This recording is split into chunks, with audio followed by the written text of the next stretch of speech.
I got a wild story that happened when I was with DMX on the road overseas. And it was wild because we really didn't know if we would survive the trip. So it made it, it left an impression in my head, and it left a huge impact on my life. X got hired to do 2 shows down in Africa.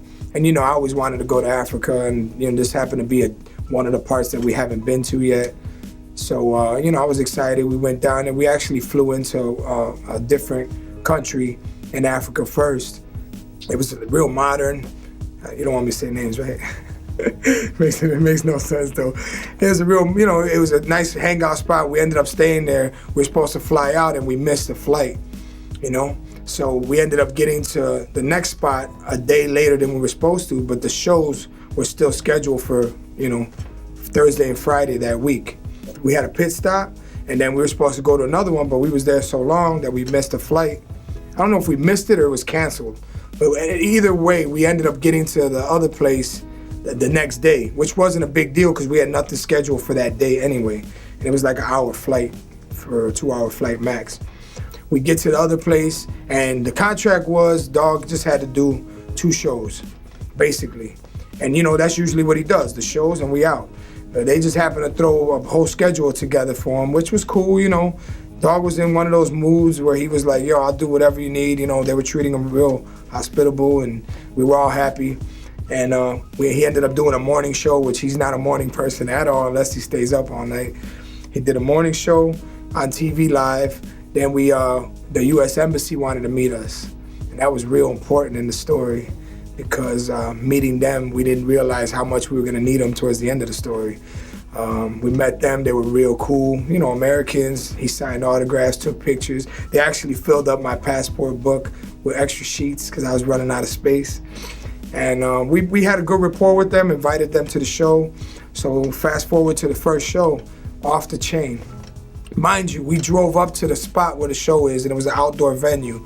And I don't know if you've ever seen the video of the Dream Team when Michael Jordan was walking down in Barcelona and he looked up and they had this gigantic Nike Air Jordan wall picture.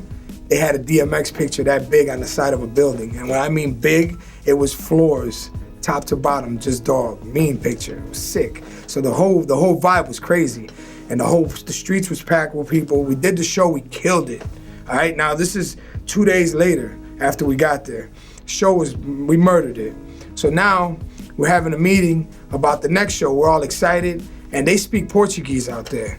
And I speak, I'm Spanish, so I speak Puerto Rican, and Ali, he speaks, he's Persian, but he knows Spanish. So we're having a meeting with the guy who brought us out there, who's a big wig out there. And when I mean big, he walked us right through customs. They didn't check us, nothing. He came and grabbed us with our passports and walked us through everything. So we knew. Ali was DMX's former road manager, one of my closest friends.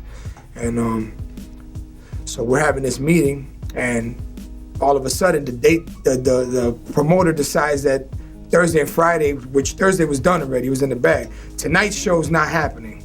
We're gonna extend that till Saturday. But X had prior engagements on Saturday. I mean, we had to be out of there Saturday to be there for Sunday because he was filming. So the day we were supposed to fly home, now they want to put a show that day. So and it wasn't that he said it, it was how he said it. No, you guys ain't gonna go, we're gonna just do it. Like, he didn't ask us, he kind of told X. And X don't like to be told anything, you know what I'm saying? Nobody would, it's a contract, business, whatever. And he already went above and beyond the show. So while we're in the room, X is on the phone arguing with somebody back home about business, and Ali, being the smart brother he is, tries to say, well, yeah, we got to get home. We're not going to be able, let's just do the show tonight. He's trying to use that argument like X is not feeling right. He's got to get back. He's got all kind of stuff he has to do. And dude in Portuguese said, if he has a problem with them, you have a problem with me. And nobody noticed what he said except me, because it was in Portuguese. And I'm like, hold on a second. Now, I know I heard it, so I walk in the room, Ali walks in the room, I call him over there, and I got X in the room, and I'm letting them know what he just said. He basically threatened us. You know what I'm saying? Now, we're talking about not an average person threatening you. We're talking about somebody who's connected to, like, the prime minister out there. Tight. a guy that walks around and don't have to, answer to anybody. So you're already feeling kind of like, we ain't even at home, we can't call nobody. It's just whoever's with us, that's our crew, But they try to keep us. The guy booked me for a show. It'll be 2 shows, back to back, but he only promoted 1. And, he wanted me to stay out there while he promoted another show. I'm like, listen, He's like, yo, I'll give you $30,000 a day just to sit here. I'm like, okay. Now this is where the bullshit comes in, because there's no fucking way you're gonna give me $30,000 a day just to sit there while you promote another show, and I'm supposed to believe that I'm gonna leave with that money too. You know what I mean? This guy walked through the airport like he owned it. He was the president's friend, the president of that country. That was his right-hand man. So he came right to the plane to get us. So it's like, you know what? I don't even want the money, because money, like, somebody that's that powerful or important, you know what I'm saying, can get you killed. So I told Ali, so our ex is like, what? Okay, all right, so check this out. We're gonna go to the store. You holler at him and see what he's gonna say. Talk to him, let's see what he says. Let's make sure, confirmation. So we roll out to the store, the whole entourage. Ali stays behind. We come back and we're gonna eat downstairs all together. Ali pulls us aside and says, yo, he said, we're not going nowhere. If we think we're leaving, we're crazy. When he says we can leave, that's when we're leaving. The show's Saturday and that's it. He wants to add an extra 80,000, whatever he said. I don't know what he said. Some crazy money to keep us. Now, when somebody starts adding extra money, you're like, okay, so why you gotta threaten somebody if you're throwing in money? Now I'm thinking, you could say all you want. You're gonna give us all the money we want, but are we really gonna leave here with that money? Like, you start thinking, it's a whole different ballgame. We start thinking crazy now. So now we go into action mode. We eat with dude, we eating downstairs, having a good time. He's like, yeah, we'll stay. Because now we need that. At the same time, one of our people is calling our friends at the embassy to let them know what just happened. We gotta get out of there, because now we're not feeling too comfortable. And what if dude says, we want you to stay till Monday or Tuesday? Come on, like, against our will? So it's like, you know what, I don't want your money, I don't even want to do the show. The show's not ready yet, so let me just, and we had to get we needed the help of the U.S. Embassy to get us up out of there. So we hit the embassy and they give us kind of the rundown, like, yo, dude is shiesty. We didn't say nothing before because everything seemed to be right, but he's done this before. Sometimes he takes the money back when you get to the airport. And nobody's gonna argue with him because they don't want to get stuck out there. So we're like, oh, really? They're like, we're gonna find a flight for you. Find one. Now we're all in diesel mode, like, yo, first dude that steps to me, I'm already feeling like, yo, my life is being threatened. Now I'm on chill mode all the time. Like, they even be questioning me sometimes because I'm so cool. But now I'm feeling threatened. And I'm feeling like I might not get home. So now I'm starting to get a little hostile. The old me's coming back. Now I'm starting to look around and telling myself, whatever happens here, if we get stuck here, I'm taking the main man out. Like, that's the kind of thinking we were. One of our boys ran on the street to go cop pistols because they sell them on the streets. That's how serious it was. X was cool. He's like, yo, we getting out of here. So now he talks to them. They find a only flight leaving that we could really get on is it's a charter flight for a company out there, a corporation. And the only seats available were all first class. 5 G's a pop. And there was 9 of us on the road. So we took, dog said, yo, we getting out of here. Took the money, planned the trip. Now comes escape mode.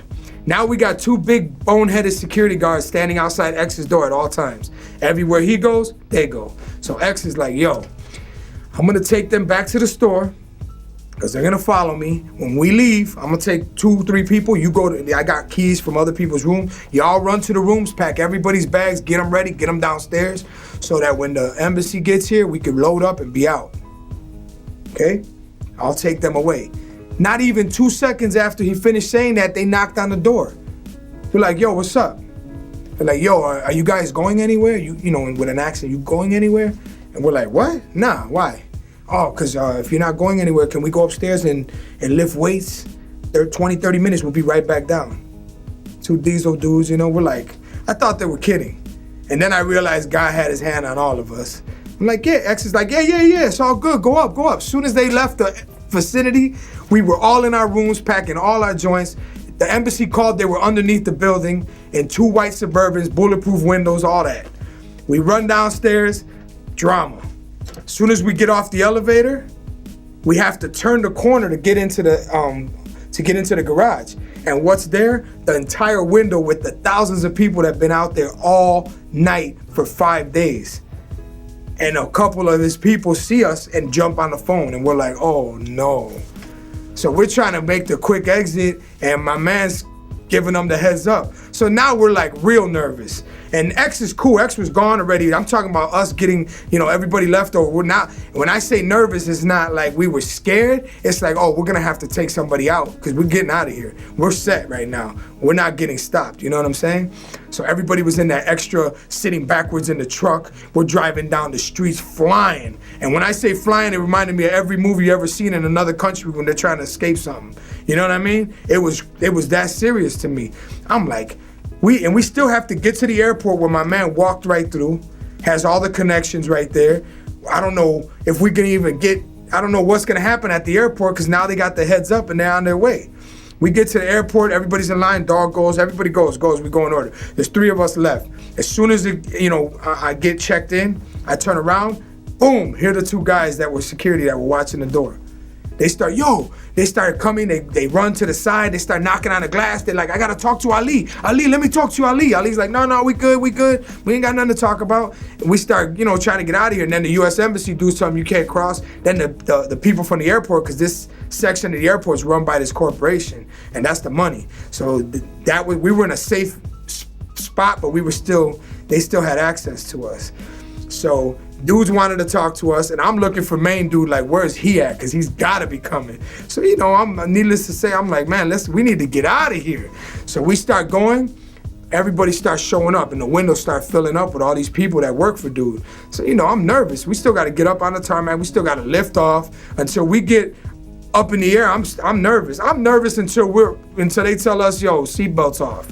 So we basically walked up and then, checking around. We all get up there, we're all talking.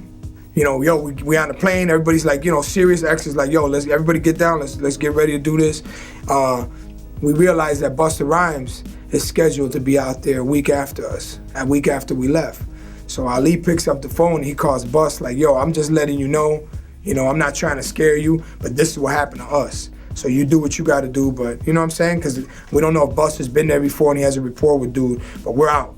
And dude might be mad. So we gave him a heads up, closed the plane up, we got up in the air, flew, once they told us we were good, take the seatbelts off, we laid back, all of us in first class laughing, talking about how crazy it was, all the things we had to do to get out of there, thanking God we were all together, I'm sorry, I skipped a major part. When we got to the airport, after we were checked in and we were going through, security stopped us, 2 of their security. And they grabbed Dog first, and his pockets was full of money. So they're like, whose money is all that? You can't take that money. And X is like, that's their money, my crew. I pay all of them. And she said, oh, really? She called the next guy in to check his pockets. So everybody started giving me their money, and I had my backpack with the replay, and I stuck everybody's money in the replay, including mine. We threw everything in there. So every guy that walked in the room was like, yo, she's like, where's your money? He's like, X has it. He pays me. So that was the line of the night. So I told everybody that came out, watch the bag, it's over there. I hid the bag around the side. So every time, and then I walked in, I said, yo, he has my money. We don't get paid until we get out of here. So then the embassy guys were watching from afar, and I think that's what kind of shook them, but it brought me back to that story where they said they don't let you leave with the money. You feel me? So we had all that in our heads, so we were able to maneuver everything really nice, and all the money was in the bag. So we were talking about all that when we got on the plane. So now we're on the plane, we got a 14-hour flight to Houston. Everybody's in a good mood, everybody's knocking out, and when we woke up, X gave the prayer on the, he gave the whole plane a prayer on the airplane through where the flight attendant talks, and everybody in the back, all these business, not business, but like oil rig dudes and all that. The whole plane was packed. They clapped. It was like the best feeling in the world to touch. I mean, we literally kneeled on the ground, kissed the ground when we got home because we didn't know what was gonna happen. When you're in another country like that, you know what I'm saying? You don't have the tools or the accessibility to feel comfortable like you do when you're at home. At home, you can make a phone call and you got the goons, you got whatever you need. Out there, we only had us, but nobody panicked. Everybody played their position. Dog kept everybody cool. It was a bunch of men. and we handled our business. Nobody got shook, and I still have I should have brought it with me. I still have the first class ticket stub put away, because I really honestly thought that I was gonna lose my life on that trip. And I was thankful to God and to Dog that we got out of there, cool heads, we got out of there safe, you know?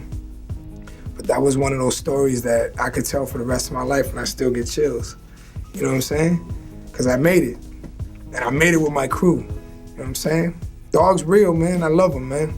He's a real brother, man. No matter what you hear, what you've seen, that's my brother, man.